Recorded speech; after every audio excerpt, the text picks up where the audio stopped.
Want to speak real English from your first lesson? Sign up for your free lifetime account at EnglishClass101.com.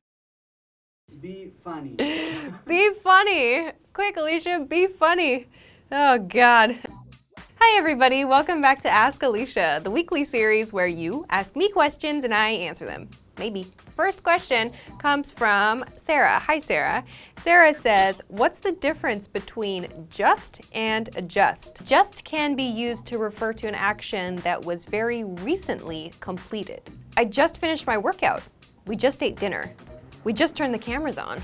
And we use it to talk about actions that are going to finish in the near future, usually with about, like I was just about to do something. I was just about to go on to the next question, or I was just about to go home when it started raining. So these are a couple of very common uses of just.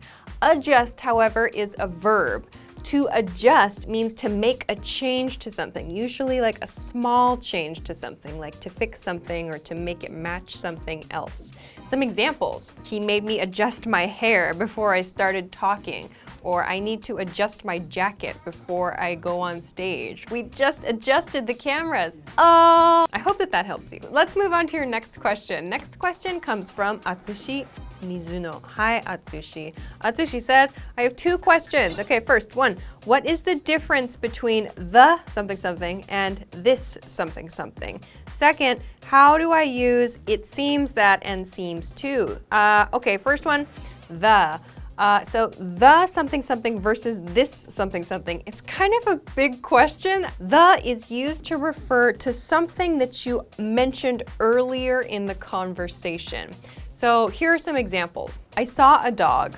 I pet the dog. Thank you for sending me the paperwork I requested. So in each of these cases, the person listening or the person reading the message understands what the is. So there's some like previous conversation, or there's some previous information. So we know that the refers to a specific instance of that. So we use this when we want to differentiate between two nouns. So we use this before the noun. I don't want that sandwich, I want this sandwich. So I'm differentiating between these two. I think this coffee shop has great lattes. So when I use this here, it's like the other coffee shops I know maybe don't have such great lattes. I want to emphasize this one. We use it a lot in questions like, is this drink yours?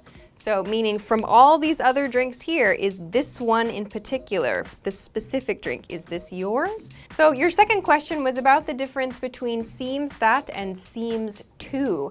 The difference here is just seems that is followed by a noun and seems to is followed by a verb. For example, it seems that you made a mistake, or it seems that he is out of time. Sugar. Sugar? A grandma. Actually, Yeah, grandma, it seems that you are out of sugar.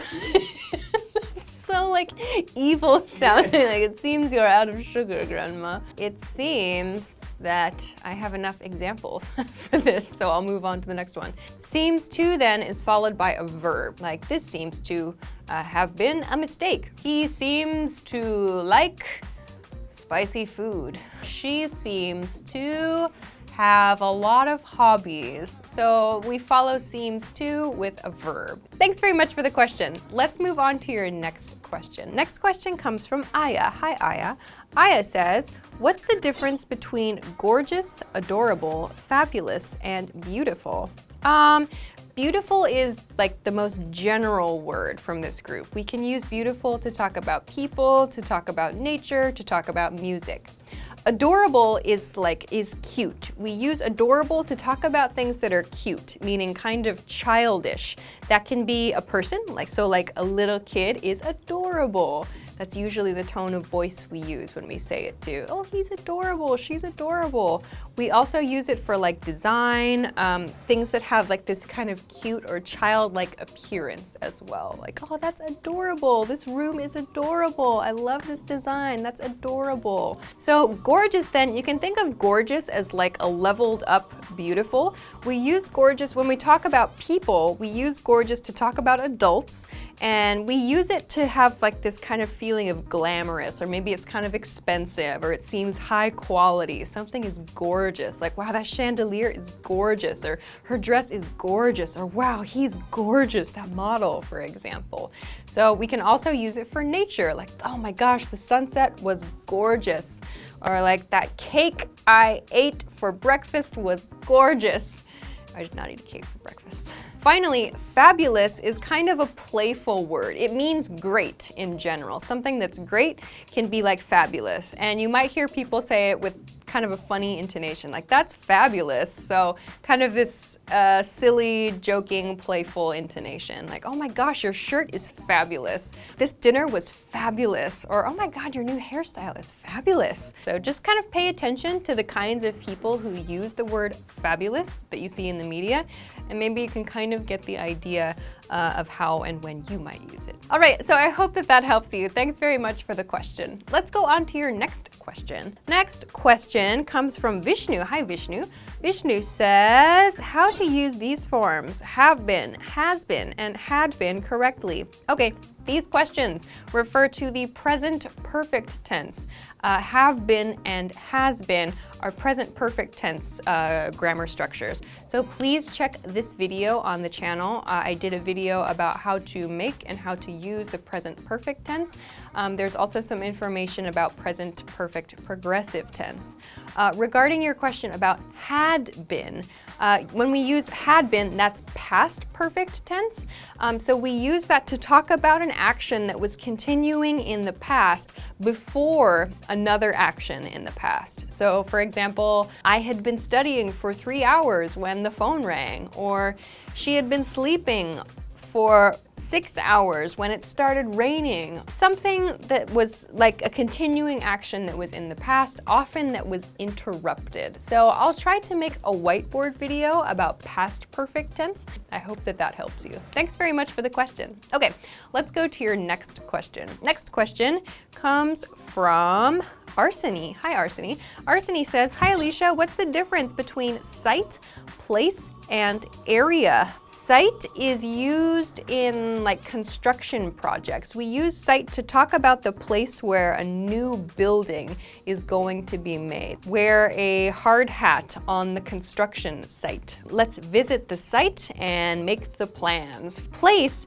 is quite a general word, but it refers to like a specific location. Let's go to my place, or this is a really nice place, or I know a good place up the street. Finally, area is like a larger region than place. Let's hang out in the downtown area later. There were typhoon warnings in the coastal areas today. So I hope that that helps you. Thanks very much for the question. Let's move on to our next question. Next question comes from Connie. Hi, Connie. Connie says, what's the difference between others, the others, and another? How do I use in the correct situation? Yeah, this is tough. Okay, let's begin by introducing a sample situation. Look at this picture. This is my sister. This is my other sister. The others are my parents. Now let's look at another picture. So here I introduced other with my other sister. In the second sentence here, I said, this is my sister. Third sentence was, this is my other sister. So I introduced sister in the first sentence. Other then refers to like the addition to something that's already known. So it's kind of like there's a very close relationship between those two sentences. This is my sister, this is my other sister. Shows that there's like an addition to the thing I just said. Then when I say the other refers to like the remaining known things. So if I'm looking at this picture and I know that there are 4 people in the picture and 2 people are the speaker's sisters, there are 2 people remaining, and I say the other people, that means the remaining people in the picture that I don't yet know.